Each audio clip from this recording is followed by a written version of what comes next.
of the unconscious of the patient, of the analysis.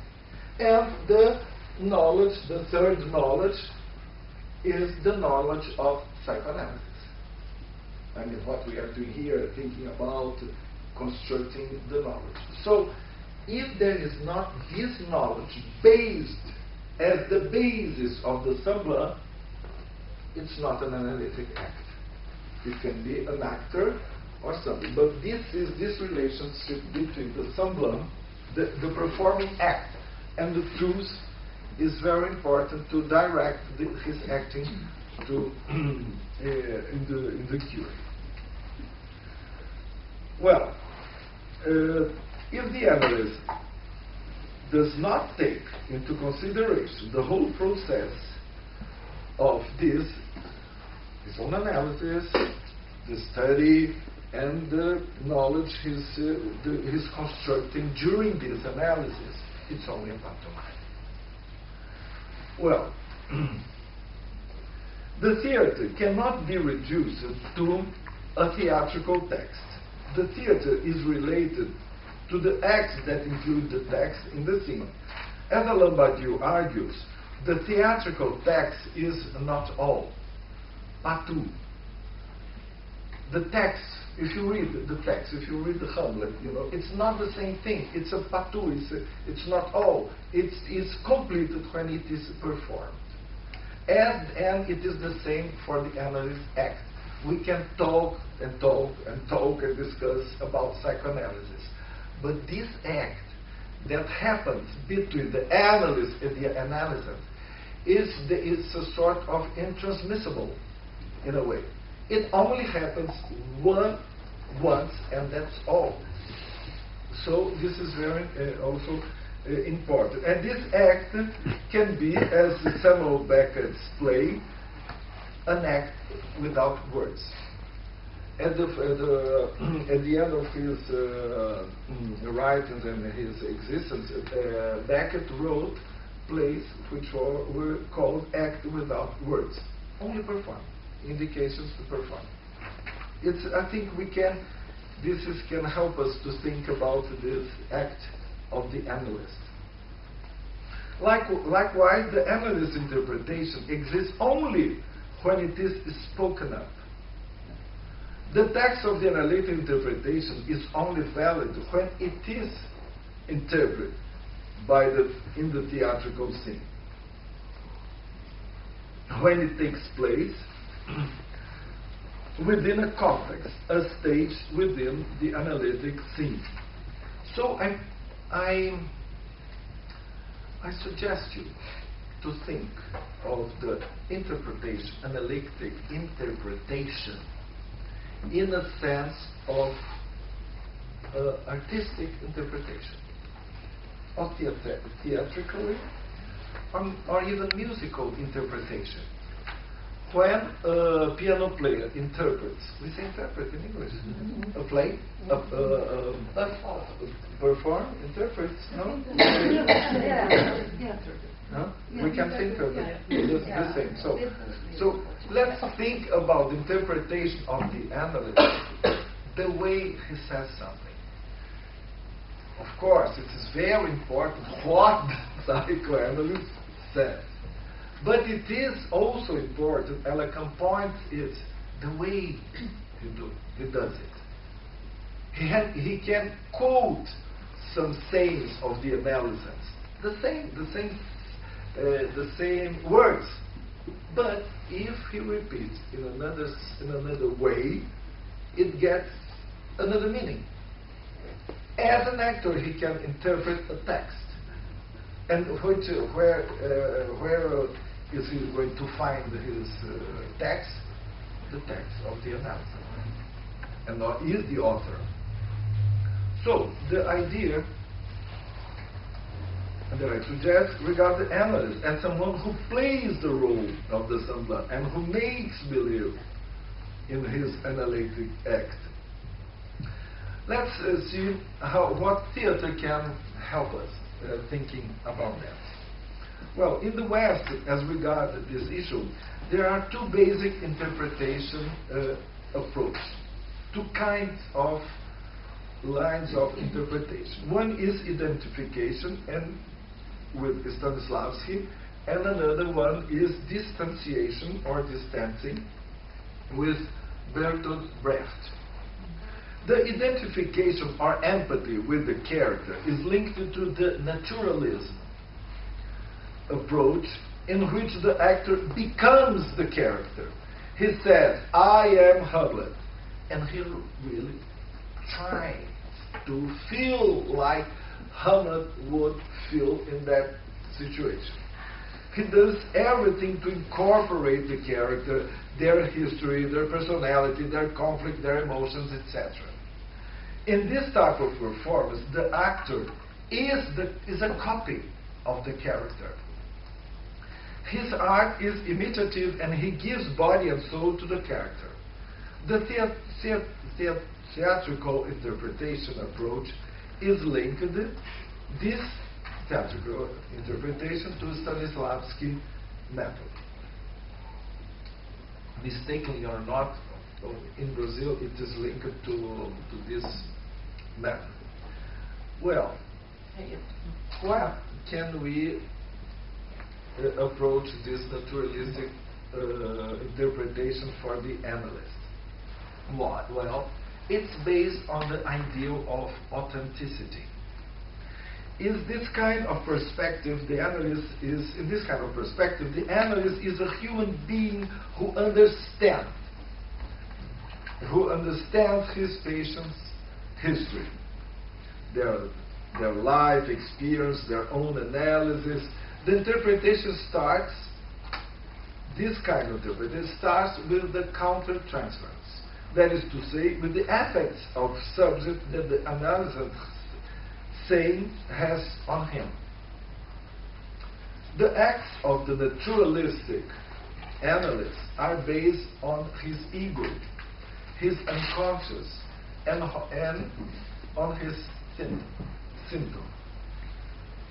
The more authentic, sincere, and genuine he is, the less he is able to occupy the place of semblant, because he believes if he is truly himself, he can help better the patient.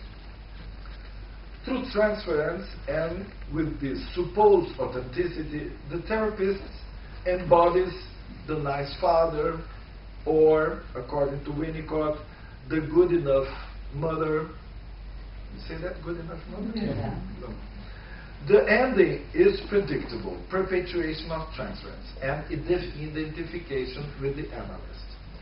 The interpretation with the distance is the equivalent to the analyst who makes semblant as object A. In this position of semblant, the analyst keeps away from his ego, his emotion, his imagination, and also from his own subjectivity. The only subject is the patient. The analyst is not in his or her position as a subject. He must be elsewhere, not with his own story and his own problems and conflicts and his own his subjectivity.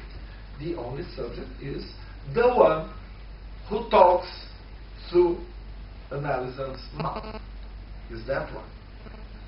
Well, the subject's destitution that occurs in a training analysis, which goes beyond the therapeutic aspect, is the condition which will enable the analyst to manage his semblant in analysis.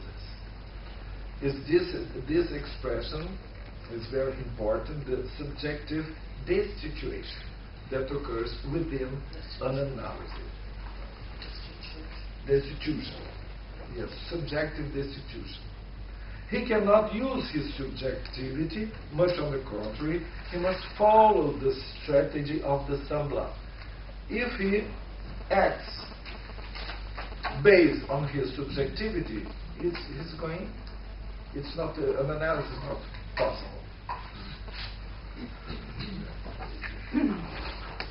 Well, the analyst says Lacan, he occupies the position of the semblant. I'm going to quote Lacan here in his Semmer 19, ou pire, or the worst is the name of the 19th century. Ou pire. Well, in December he developed, not made, but I think it's a good indication of what is the semblant and the relationship of the semblant with theater. He says that the position of semblant, the analyst occupied, when he occupies that, he does it legitimately in relation to the jouissance as he apprehends it in the speech of the analyst. The analyst apprehends the jouissance in the speech of the analyst by making use of the semblant, because, as Lacan says, as we have already said, you can only hunt the real by means of the semblant. And then he goes, the semblant should operate like a spokesman once it functions just like a mask, which is openly used, as in the Greek stage, in the Greek theater. And yet, the semblant has an effect because it is clearly shown. When the actor wears a mask, he does not make faces. He's not realistic. He has the mask. So that the audience, the one belonging to the old stage, can find in it the surplus jouissance. So it's a kind of a trap, this mask and this semblant, in a way. You know, this mask is the semblant of the character that the analyst wears to interpret. And the semblant does not need to be hidden. The analyst does not need to pretend he is not performing. Much on the contrary, the analyst must make it clear, and by doing so, he gets the effect of the truth in the real. It's very impressive if you go to the theater, a good theater, and you can suffer. You know it is a theater. You know it's fake. It's not happening. But you feel you are touched. So this technique, this theatrical technique, the analyst must learn with it. And it is the same. If I'm going to act like the mother of the patient, I'm not going to be Antonio Quinet doing as the mother would do. But I can show how the mother could have done it. For instance, quoting the patient or something like else, or something else. Well, the same happens in the happens in the analysis setting, where the analyst also presents the semblant without hiding himself behind it. He does not need to pretend he is pretending, or to be naturalistic, or to behave as if he was in a soap opera playing the role of the father or the mother. He openly shows the father and the mother by adopting a sort of persona so as to display these characters, giving body and voice to them, as we can see in the analysis with children. I think analysts who made analysis with children, they allowed themselves to act more than with adults. You're not going to make a mouth when you are with the children. You can allow you to that, and you play roles with the children. It's a little bit difficult. You're going to say like that with an adult. But we can have this as a kind of a model of what is this acting. And the semblant, of course, the children is not dull, that he knows that the analyst, it's not the monster, you know. He knows that. He's playing, but it functions like that. You know, if, for instance, he